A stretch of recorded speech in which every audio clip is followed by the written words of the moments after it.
أعوذ بالله من الشيطان الرجيم بسم الله الرحمن الرحيم قال الله تعالى في القرآن المجيد والفرقان الحميد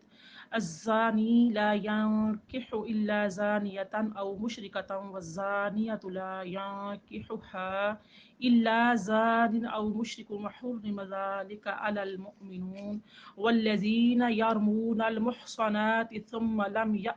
يأتوا بأربعة شهداء فاجلدوهم 80 جلدة ولا تقبلوا لهم شهادة أبدا وأولئك هم الفاسقون إلا الذين تابوا من بعد ذلك وأصلحوا فإن الله غفور رحيم صدق اللہ العلی العظیم۔ نہایت ہی قابل احترام میری پیاری بہنوں، السلام علیکم ورحمۃ اللہ وبرکاتہ۔ آپ کے سامنے میں نے سورہ نور کی آیت نمبر 3 اور 4 اور 5 یہ 3 سے لے کے 5 تک آیات تلاوت کی ہیں، جن کا ترجمہ یہ ہے کہ زانی نکاح نہ کرے مگر زانیہ کے ساتھ یا مشرکہ کے ساتھ، اور زانیہ کے ساتھ نکاح نہ کرے مگر زانی یا مشرک، اور یہ حرام کر دیا گیا ہے اہل ایمان پر، اور جو لوگ پاک دامن عورتوں پر تہمت لگائیں پھر 4 گواہ لے کر نہ آئیں، ان کو 80 کوڑے مارو اور ان کی شہادت کبھی قبول نہ کرو، اور وہ خود ہی فاسق ہیں سوائے ان لوگوں کے جو اس حرکت کے بعد تائب ہو جائیں اور اصلاح کر لیں کہ اللہ ضرور ان کے حق میں غفور الرحیم ہے، یعنی کہ نہایت مہربان بخشنے والا ہے۔ صدق اللہ العلی العظیم۔ پیاری بہنوں، اس سے پہلے آپ نے جو آیت نمبر 1 میں اور 2 میں جانا کہ اللہ پاک کی ذات نے اس سورہ مبارکہ کے جو احکام ہیں ان کو فرض کر دیا ہے کہ سیکھا جائے، ان کو سمجھا جائے، ان پر غور و فکر کیا جائے، اور دوسری آیت کو ماشاءاللہ ان ڈیٹیل بیان کیا کہ اللہ تعالیٰ نے اس میں زانی اور زانیہ کے لیے جو سزا مقرر فرمائی، جو حد مقرر فرمائی، وہ تھی 100 کوڑے مارنا، اور اس کے بعد یہ سزا جو تھی وہ تھی کنوارے جو لڑکی اور لڑکے ہوتے ہیں غیر شادی شدہ، ان کے لیے تھی، اور کوڑے کس طرح سے مارے جائیں گے اور کون مارے گا اور یہ سزا کب اور کیسے مقرر کی جائے گی، اور اس کے بعد یہ تمام جو معاملات تھے یہ ہم نے ان ڈیٹیل احادیث مبارکہ کی روشنی سے جانے۔ پھر تھا کہ اگر شادی شدہ اس گناہ کا ارتکاب کرتے ہیں تو ان کو رجم کیا جائے گا، اور رجم کس طرح کیا جائے گا، کیسے پتہ چلے گا کہ انہوں نے یہ چیز کی ہے، اس کی بھی جو شرائط تھیں کہ کب یہ رجم کرنے کی سزا لاگو ہوگی، اس کے بارے میں بھی آپ سب نے ڈیٹیل کے ساتھ جاننا۔ اب دیکھیے یہاں پر اب جو حکم آ رہا ہے، اب دیکھیے اللہ رب العزت نے جو احکامات نازل فرمائے ہیں،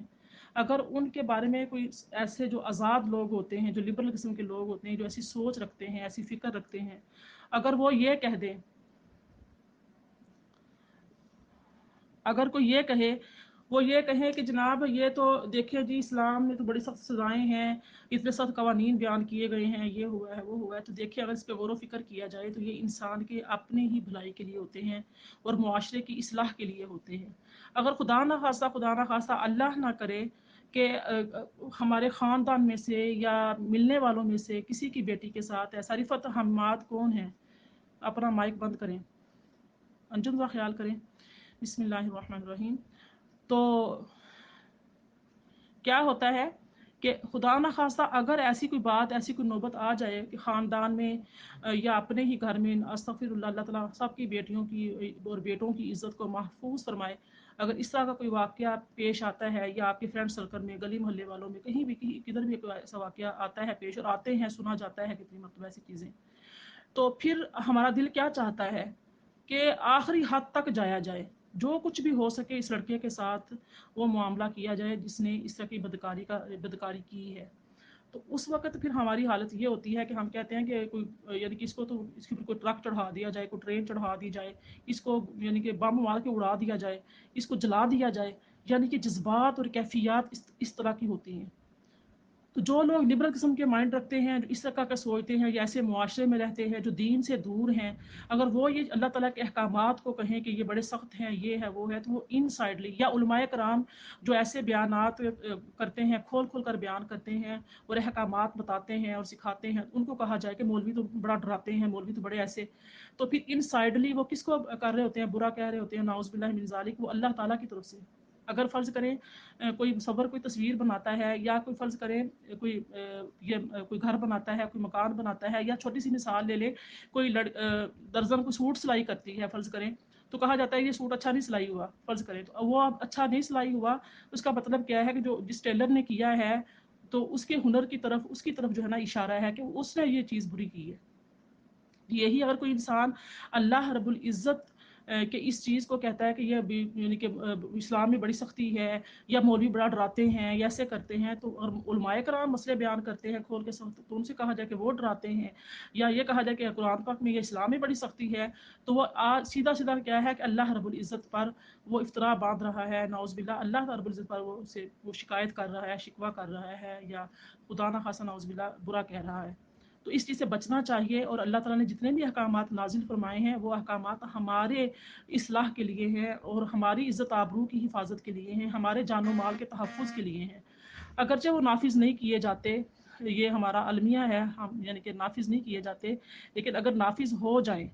تو پھر اس میں کیا ہے کہ ہمارا ہی بھلائی ہے۔ جیسے کہ اللہ تعالیٰ کی ذات نے فرمایا کہ ان کو 100 کوڑے مارو، لیکن کیا کہا، یہ بھی تو کہا کہ جب 100 کوڑے لگاؤ تو ایک گروہ پاس موجود ہونا چاہیے۔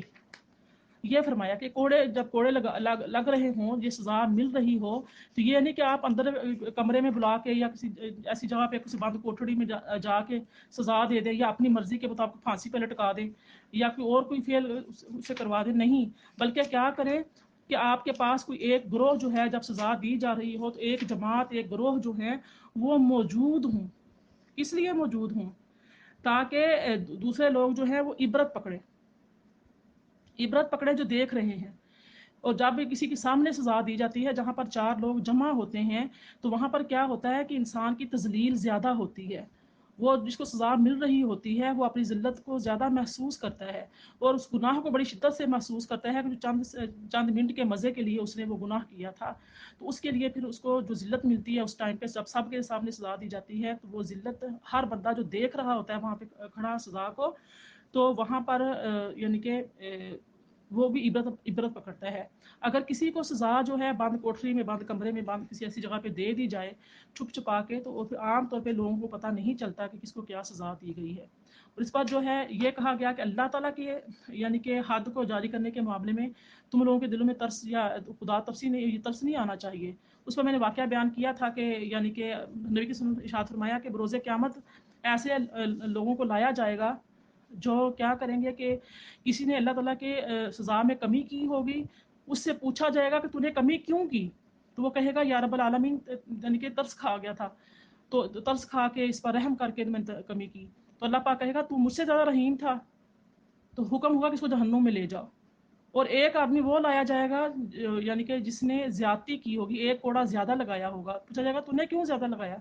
تو کہا جائے گا یا رب العالمین اس کا گناہ اتنا بڑا تھا کہ غصے میں آ کے، غضب میں آ کے تیری اس نے نافرمانی کی ہے، اس لیے میں نے ایک کوڑا زیادہ لگایا، تو اللہ فرمائے گا کہ تو مجھ سے زیادہ حکیم تھا۔ تو نبی نے فرمایا کہ ان دونوں کو ہی واسطے جہنم کر دیا جائے گا، کمی کرنے والے کو بھی اور زیادتی کرنے والے کو بھی۔ تو پھر ہم نے یہ تمام معاملات جاننے کہ زیادتی کمی بھی نہیں کی جائے گی، زیادتی بھی نہیں کی جائے گی، کس طریقے سے مارا جائے گا، کیسے مارا جائے گا، یہ تمام چیزیں ہم نے سمجھی۔ اب جو حکم ہو رہا ہے وہ ہو رہا ہے کہ زانی نکاح نہ کرے مگر زانیہ کے ساتھ یا مشرکہ کے ساتھ۔ آپ یہ دیکھ لیں کہ یہ جو بتایا جا رہا ہے کہ اگر جو زانی ہے یا زانیہ ہے، ان کا دیکھیں بدکار جو لوگ ہوتے ہیں، بدکار مرد یا بدکار عورت، فحشہ مرد یا فحشہ عورت، یعنی کہ وہ ایک دوسرے کو پسند کرتے ہیں۔ کوئی بھی کسی بھی پارسا نیک پاک دامن خاتون کا نکاح کسی ایسے مرد سے کر دینا جس کا چال چلن پہلے سے ہی معلوم ہو، پہلے سے علم ہو کہ یہ زانی مرد ہے، یا اس کا چرچا ہو پہلے سے ہی، تو پھر جان بوجھ کر اس کا منصب دیکھتے ہوئے یا دولت دیکھتے ہوئے یا کسی قسم کا کوئی سٹیٹس دیکھتے ہوئے اس کے ساتھ اپنی شریف جو ہے نا نیک اور شریف اور پاک دامن بچی کو دے دینا، یہ اسلام میں منع ہے، یہ حرام ہے۔ اس طرح سے یعنی کہ بہتر یہی ہوگا کہ زانی مرد جو ہوگا اس کا نکاح بھی ویسی ہی بدکار اور ویسی ہی زانیہ عورت سے ہی کیا جائے۔ تو آپ یہ دیکھ لیں کہ کتنا کس طریقے سے حکم دیا جا رہا ہے، کیونکہ یہ پسند نہیں کیا گیا اسلام میں۔ اور ایسے ہی اگر مرد بہت نیک ہے، پاک صاف ہے، اچھا پاک دامن پارسا ہے، تو اب عورت کوئی ایسی بد کردار ہے، بدکار ہے، فاحشہ ہے، تو اس کی دولت، سٹیٹس یا کچھ بھی دیکھتے ہوئے بعض لوگ لالچ کر جاتے ہیں تو نکاح کروا دیتے ہیں اپنے مرد کا یا اپنے بیٹے کا اس کے ساتھ، تو یہ بھی زیادتی ہے اور یہ بھی شریعت مطہرہ پسند نہیں فرماتی۔ اور وحرم، اور حرام کا لفظ قرار دیتی ہے۔ حرام سے مراد یہ ہے کہ یعنی کہ اگر یہ تائب ہو جاتے ہیں، شرط بھی یہ لگائی گئی ہے کہ اگر یہ تائب ہو جاتے ہیں تو پھر تو ان کا نکاح کر دیا جائے گا۔ اگر وہ اپنے اس جرم کو جو انہوں نے کیا ہوتا ہے اس کی سزا پا لیتے ہیں، پانے کے بعد وہ تائب ہو جاتے ہیں اس عمل سے، تو پھر تو نکاح کیا جائے گا، کیونکہ اب ان کے اوپر یعنی کہ وہ چیز نہیں رہتی، طلاق نہیں ہوتا، کیونکہ انہوں نے توبہ کر لی ہے اور اصلاح کر لی ہے۔ اور اب ان کی جو زنا والی صفت ہے یا زانی والی جو صفت ہے، زانیہ والی یا زانی والی، اب وہ ان کے ساتھ نہیں رہی، کیونکہ اب وہ تائب ہو چکے ہیں، اب انہوں نے اپنی اصلاح کر لی ہے۔ اس لیے حرام ہے کہ اہل ایمان کے لیے کہ وہ اپنی لڑکیاں کسی ایسے فاجروں فاسقوں کو دیں، اور ایسے یعنی کہ عورتوں کے، مردوں کے لیے بھی حرام ہوگا اور ایسی عورتوں کے لیے بھی حرام ہوگا۔ لیکن اگر نکاح ہو جاتا ہے تو وہ نکاح باطل نہیں ہوگا، شریعت ناپسند کرتی ہے، یعنی کہ نامناسب ہے، لیکن یہ نہیں ہوگا کہ نکاح نہیں ہوگا، نکاح ہو جائے گا۔ اگر کوئی نیک اور پارسا عورت کسی بدکار مرد کے ساتھ اس کا نکاح کر دیا جاتا ہے، یا کسی بدکار عورت کا کسی پارسا اور نیک مرد کے ساتھ نکاح کر دیا جاتا ہے، تو ایسے میں کیا ہے کہ نکاح ہو جائے گا، کیونکہ نبی صلی اللہ علیہ وآلہ وسلم نے قاعدہ کلیہ ارشاد فرمایا ہے کہ حرام جو ہوتا ہے وہ حلال کو حرام نہیں کرتا، کہ ایک غیر قانونی فعل کسی دوسرے قانونی فعل کو غیر قانونی نہیں بناتا۔ تو اس جو چیز کو ہمیں نگاہ میں رکھنا چاہیے، اس آیت پر غور کرنا چاہیے کہ اصل جو منشا ہے وہ صاف طور پر یہ معلوم ہوتا ہے کہ جن لوگوں کو بدکاری، جن لوگوں کی جو بدکاری ہوتی ہے وہ جانی بوجھی ہو، ان کو نکاح کے لیے منتخب کرنا ایک گناہ ہے۔ ایک تو بالکل ہوتا کسی کو پتہ ہی نہیں تھا، چلے رشتہ طے ہو گیا، لیکن ایک پتہ ہے کہ یہ فلاں بندہ جو ہے بد چلن ہے، بد کردار ہے، تو اس سے ایمان والوں کو پرہیز کرنا چاہیے، کیونکہ اس سے کیا ہوتا ہے کہ جو بدکار ہوتے ہیں ان کی ہمت افزائی ہوتی ہے۔ خود تو جو لڑکی ایسی چاہیں کہ جو پاک دامن ہو، با پردہ ہو، نیک و شریف ہو، کسی غیر مرد سے اس نے کبھی بات نہ کی ہو، اور خود جو جیسے مرضی گلچھڑے اڑاتے پھریں، معاشرے میں بے حیائی پھیلاتے پھریں، جس طریقے سے مرضی ہو، لیکن جب اپنے نکاح میں کوئی لڑکی لانی ہو تو وہ لڑکی اس طرح کی طلب کریں، تو یہ اہل ایمان کے لیے نقصان دہ ہے۔ یہ اہل ایمان کے لیے ایسے مردوں کو ناپسند کیا گیا ہے۔ ایسے ہی بدکار عورتیں، فحشہ عورتیں یہ چاہیں کہ میری زندگی میں جو آنے والا آدمی ہو بالکل فیئر ہو، بالکل اس نے کبھی کسی لڑکی کو ٹچ نہ کیا ہو، کسی لڑکی کو دیکھا نہ ہو، اس طرح سے کہ کوئی بے حیائی والا عمل نہ کیا ہو، میرے پاس جو آئے وہ بالکل ایسے ہو، بالکل پاک صاف ہو، تو یہ بھی زیادتی ہے، ایسا نہیں ہو سکتا۔ تو شریعت انہیں اس ایسے معاشرے کا یعنی کہ بہت مکروہ قرار دیتی ہے اور قابل نفرت قرار دیتی ہے کہ ایسے جو مرد و عورت ہوتے ہیں یہ معاشرے کا مکروہ چہرہ ہوتے ہیں اور قابل نفرت لوگ ہوتے ہیں۔ آپ دیکھیے کہ جو آیا مبارکہ میں یہ جو نتیجہ نکلتا ہے کہ زانی مسلم کا نکاح کس سے کیا جائے گا؟ مشرکہ عورت سے، مشرکہ عورت سے زانی، کیونکہ جو مشرک ہوتا ہے وہ بھی اللہ تعالیٰ کی توحید کا انکار کر رہا ہوتا ہے، اللہ تعالیٰ کے احکامات کا انکار کر رہا ہوتا ہے، اس کو کسی چیز کی کوئی پرواہ نہیں ہوتی، تو لہٰذا بجائے اس کے کہ کسی مسلم سے نکاح کر دیا جائے، تو اس کے لیے تو بہتر یہی ہے کسی مشرکہ سے نکاح کر دیا جائے یا پھر کسی زانیہ کے ساتھ کر دیا جائے، اور زانیہ مسلمہ کا نکاح مشرک مرد سے صحیح ہے۔ اس آیت کا جو اصل مطلب بتایا جا رہا ہے وہ ہے کہ زنا ایک ایسا یعنی کہ قبیح فعل ہے کہ جو شخص مسلمان ہوتے ہوئے اس کا ارتکاب کرے تو اس قابل ہی نہیں ہے کہ مسلم معاشرے کے پاک اور صالح لوگوں سے اس کا رشتہ قائم ہو، تو اسے یا تو اپنے ہی جیسے زانیوں میں جانا چاہیے یا پھر ان مشرکوں میں جو سرے سے احکام الہی پر اعتقاد ہی نہیں رکھتے۔ اب یہ واقعہ کب پیش آیا تھا؟ یہ ترمذی اور ابو داؤد میں اور دیگر کتب احادیث میں نقل کیا گیا ہے کہ مرثد بن ابی مرثد، یہ میم را سا اور دال سے آئے گا، مرثد بن ابی مرثد ایک صحابی تھے، جن کے زمانہ جہلیت میں مکے کی ایک بدکار عورت ایناق، آئین سے آئے گا، ایناق، قاف جو ہوتا ہے نا وہ والا موٹا قاف، ایناق سے ناجائز تعلقات رہ چکے تھے، تو بعد میں انہوں نے چاہا کہ اس سے نکاح کر لیں، تو نبی کریم صلی اللہ علیہ وآلہ وسلم سے یعنی کہ جو یہ مرثد بن ابی مرثد ہیں، انہوں نے اجازت طلب کی، تو آپ صلی اللہ علیہ وسلم نے کوئی جواب نہیں دیا۔ انہوں نے دو مرتبہ یہی بات پھر پوچھی کہ کیا میں اس اناق جو عورت ہے اس سے نکاح کر لوں، کیونکہ دلی مراسب تھے اور یہ قبول اسلام سے پہلے کی بات ہے۔ تو اب اسلام میں آ چکے تھے اور کیا کرتے تھے کہ قیدیوں کو آزاد کروایا کرتے تھے، چونکہ دلی رغبت تھی، تو اس وقت وہ ویسے جو عورت تھی وہ مشرکہ تھی اور یہ تو اسلام قبول کر چکے تھے، لیکن آقا کریم علیہ السلام سے جب پوچھا انہوں نے بار بار، تو آقا کریم علیہ السلام نے 2 بار پوچھنے پر کوئی بھی بات کا جواب نہیں دیا اور خاموشی اختیار کی، لیکن جب تیسری دفعہ پوچھا تو آپ نے فرمایا یا مرثد، نام لیا، اے مرثد، یہی آیت مبارکہ جو ہے نا، الزانی لا ینکح الا زانیۃ او مشرکۃ والزانیۃ لا ینکحھا، یہ آیت دہرائی کہ اس کے یعنی کہ فرمایا کہ اے مرثد یعنی کہ نہیں نکاح کرنا اس کے ساتھ، اللہ تعالیٰ نے جو فرمایا ہے کہ زانی نکاح نہ کرے مگر زانیہ کے ساتھ یا مشرکہ کے ساتھ، تو فرمایا کہ یہ نکاح جائز نہیں ہے۔ تو اسی طریقے سے جو ہے حضرت عبداللہ بن عمر اور حضرت عمار بن یاسر رضی اللہ تعالیٰ عنہما سے منقول ہے کہ نبی کریم صلی اللہ علیہ وسلم نے فرمایا کہ جو شخص دیوس ہو، اب دیوس کسے کہا جاتا ہے، یعنی دیوس وہ ہوتا ہے جسے معلوم ہو کہ اس کی بیوی بدکار ہے اور جان کر بھی اس کا شوہر بنا رہے، اسے دیوس کہتے ہیں۔ یعنی کہ کوئی مرد یہ جانتا ہو کہ اس کی بیوی بدکار ہے، یا پھر کوئی عورت یہ جانتی ہو کہ اس کا مرد بدکار ہے، اس کے باوجود بھی وہ اس کے نکاح میں رہے، اس کے ساتھ رہے، اس کو کیا کہا جاتا ہے، دیوس، سا کے ساتھ دیوس۔ فرماتے ہیں کہ وہ جنت میں داخل نہیں ہوگا۔ تو شیخین جو ہیں، شیخین ابو بکر عمر رضی اللہ تعالیٰ عنہما کا طرز عمل یہ تھا کہ جو غیر شادی شدہ مرد اور عورت زنا کا الزام میں گرفتار ہوتے، ان کو پہلے سزائے تعزیرانہ دیتے تھے اور پھر انہی کا آپس میں نکاح کرتے تھے۔ پہلے سزا دی جاتی تھی، اس کے بعد پھر ان کا آپس میں نکاح کیا جاتا تھا۔ آپ دیکھیں کہ یہ جو حکم ہے، اللہ تعالیٰ نے ارشاد فرمایا ہے کہ ان کو کوڑے لگائے جائیں، ان کو 80 کوڑے مارے جائیں۔ جو لوگ یعنی کہ اس طرح کا عمل کرتے ہیں،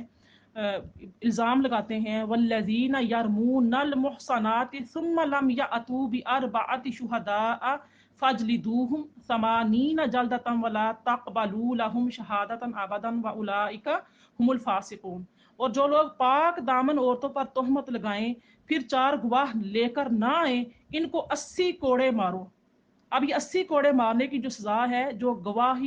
نہیں لے کر آتے اور ایسے ہی الزام لگا دیتے ہیں، بہتان لگا دیتے ہیں۔ آپ دیکھیے کہ یہ معاشرے میں عام رویہ پایا جاتا ہے، اور اکثر میں تو جاہل کہوں گی، جہلیت ہے، جو لوگ جاہلیت پہ جن کے گھرانے مبنی ہوتے ہیں، جاہل لوگ ہوتے ہیں، ان کے گھروں میں یہ معاملات ہوتے ہیں۔ بھابی نند پہ الزامات لگا رہی ہے، بہتان لگا رہی ہے، اور جو نند ہوتی ہے وہ بھابی پہ لگا رہی ہے، ساس بہو پہ لگا رہی ہے، بالکل بھی حیا نہیں آتی، بالکل بھی شرم نہیں آتی، اہل محلے والیوں کی بیٹیوں پر کیچڑ اچھال رہے ہوتے ہیں۔ کلاس فیلوز کے ساتھ کہیں ہنستے کھیلتے دیکھ لیا، اٹھتے بیٹھتے دیکھ لیا، ایک سے 2 مرتبہ بات کرتے دیکھ لیا، تو سب پہلے سیدھا کیا دماغ میں خناس کیا آتا ہے، یہی آتا ہے کہ ان کے آپس میں غلط مراسم ہے۔ غلط مراسم سے کیا مراد ہے، زنا کا الزام۔ منہ سے ایسے الفاظ نہیں کہتے، لیکن دلوں کو تکلیف پہنچانے کے لیے، کسی کی عزت کو مجروح کرنے کے لیے، اپنا بدلہ ریونج لینے کے لیے اس طرح کی باتیں کہہ دی جاتی ہیں۔ فرما رہے ہیں اللہ تعالیٰ کی ذات کہ جو لوگ پاک دامن عورتوں کو پر تہمت لگائیں، اب تہمت لگائی، اب کیا ہے، پھر 4 گواہ لے کر نہ آئیں تو ان کو 80 کوڑے مارو۔ اب دیکھیے کہ یہ معاشرے میں لوگوں کی آشنائیوں اور ناجائز تعلقات کے چرچے قطعی طور پر بند کیے جا رہے ہیں، کیونکہ اس سے بے شمار جو ہیں، جو برائیاں ہیں وہ جنم لیتی ہیں، اور ان میں سب سے بڑی برائی یہ ہے کہ اس طرح غیر محسوس طریقے سے جو زنا ہے وہ عام ہوتا ہے، زنا کا ماحول بنتا ہے، اس طرح کے دماغ میں بات ڈال دینی، ذہن میں بات ڈال دینی، بچے اور بچیوں کے دماغ خراب کرنے، اس طرح کے الزام لگا کے، اس طرح کی باتیں کر کے گھروں میں فساد کھڑا ہوتا ہے، طلاقیں تک ہو جاتی ہیں، اور اس طرح سے یہ ہوتا ہے کہ معاشرے میں بھی گندگی پھیلتی ہے۔ لہٰذا اگر کسی کو ایسی گندگی میں دیکھو مبتلا، دیکھو بھی، تو وہاں پر حکم کیا ہے، چپ رہو، کہ جہاں کی گندگی ہے وہ گندگی وہیں پڑی رہے. اور اگر آپ نے دیکھا اور آپ کے پاس 4 گواہ موجود ہیں، 4 گواہ موجود ہیں جو کہ یعنی کہ دے سکتے ہیں گواہی اس بات کی، تو پھر جو ہے کیا کرو،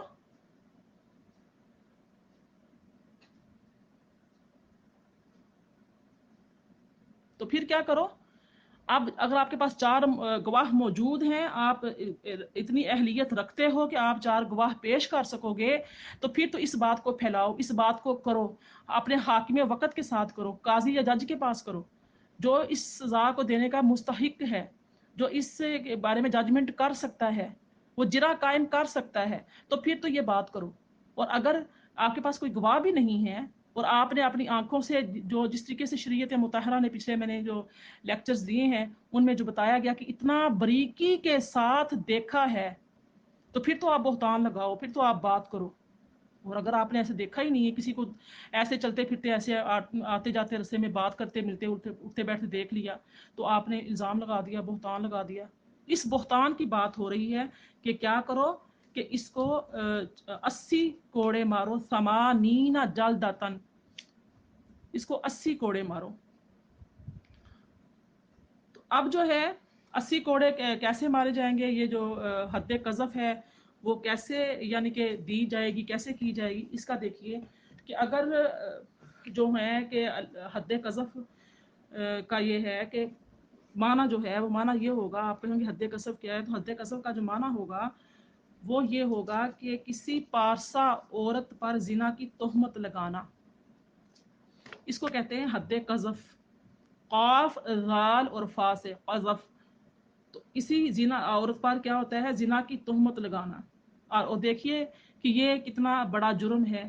اسی لیے شریعت میں اس قاعدہ اور قانون کو بیان کر دیا گیا ہے کہ اگر کسی نے پارسا عورت یا مرد پر زنا کی تہمت لگائی تو وہ عورت اگر قاضی کے پاس جا کر مطالبہ کرے کہ فلاں نے مجھ پر زنا کی تہمت لگائی ہے،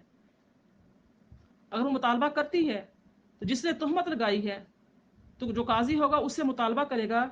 کہ آپ نے اس عورت پر زنا کی تہمت لگائی ہے، یا کسی مرد پر کسی عورت نے زنا کی تہمت لگا دی ہے. تو اب وہ مرد جا کر شکایت کرتا ہے کہ میری عورت نے میرے اوپر بے جا زنا کی تہمت لگائی ہے. اب وہ قاضی جو ہے بلا کر پوچھے گا کہ آپ نے تہمت لگائی ہے، اب اس تہمت کو ثابت کرنے کے لیے کیا کرو، 4 گواہ لے کر آؤ. 4 گواہ لے کر آؤ. اگر وہ 4 گواہ نہیں لے کر آ سکتا تو پھر اسے 80 کوڑوں کی سزا دی جائے گی. کیا ہوگا، 80 کوڑوں کی سزا دی جائے گی. اللہ اکبر. تو کیا ہوگا کہ ان کو 80 کوڑوں کی سزا دی جائے گی. اور اتنی سخت سزا یعنی کہ مقدر کرنے کی وجہ میں نے بتائی ہے کہ جب کسی پر زنا کی تہمت لگتی ہے تو اس کی وجہ سے کیا ہوتا ہے، آپ بتائیں کہ کتنے گھرانے متاثر ہوتے ہیں، کس قدر جو ہے نا وہ ایک بات پھیلا دی جاتی ہے. کانوں خبر نہیں ہوتی، رات کو بات ہوئی، گھر میں کسی بات پہ جھگڑا ہوا، تہمت لگی، جو پاس گھر میں افراد موجود ہوتے ہیں وہ سب جو ہے ایک دوسرے کو باتوں کو پھیلا دیتے ہیں کہ رات کو ہمارے گھر میں جو جھگڑا ہوا تھا اس وجہ سے ہوا تھا، میری بھابھی اور بھائی میں یہ بات ہوئی تھی. اب ساتھ جو شامل ہو جاتے ہیں وہ بھی توبہ توبہ توبہ توبہ، ان کو پتہ نہیں چلتا کہ ہم کیا کر سکتے ہیں. اور یہ جو زنا کی تہمت لگانے کے لیے سزا دی اللہ تعالیٰ کی ذات نے مقرر کی ہے، اس کی وجہ یہ ہے کہ اگر انسان جس پر الزام لگ رہا ہے اور وہ خاموش ہو جاتا ہے اور وہ صبر کر لیتا ہے، فرض کرے شوہر نے بیوی پر الزام لگا دیا، بہن نے بھائی پر، نند نے بھاوش پر لگا دیا، کسی نے کسی پر لگا دیا الزام، تو اب وہ خاموش ہے، کچھ نہیں کہہ رہا. اب اس کی جو خاموشی ہے یہ معاشرے میں بگاڑ پیدا کرے گی، اس کا جو صبر ہے یہ معاشرے میں بگاڑ پیدا کرے گا. یہ تو خاموش ہو گیا، یہ تو صبر کر گیا، لیکن کیا ہوا، جنہوں نے الزام لگایا تھا، جنہوں نے بہتان لگایا تھا، اس کے خاموش رہنا، اس کا صبر کرنا ہی اس کے لیے یعنی کہ اس بات کی گواہی دے رہا ہے کہ کچھ تو سچ ہے، کچھ تو ہے یہ جو خاموش ہو گئی ہے. اب کیا ہے، آج اس پر الزام لگایا ہے، کل وہ کیا کرے گا، دوسرے پر بھی الزام لگائے گا. فرض کرو ایک نند نے بھابھی پر لگایا، بھابھی خاموش ہوگی، کل کو دوسری بھابھی آئی اس کے ساتھ بھی وہی فیل. ایک ساس نے یعنی کہ کیا، اب وہ بیچاری اپنے گھر بچانے کے لیے اسی کے سے کر رہی ہوتی ہیں، معاشرے میں لڑائی نہ ہو، فساد برپا نہ ہو،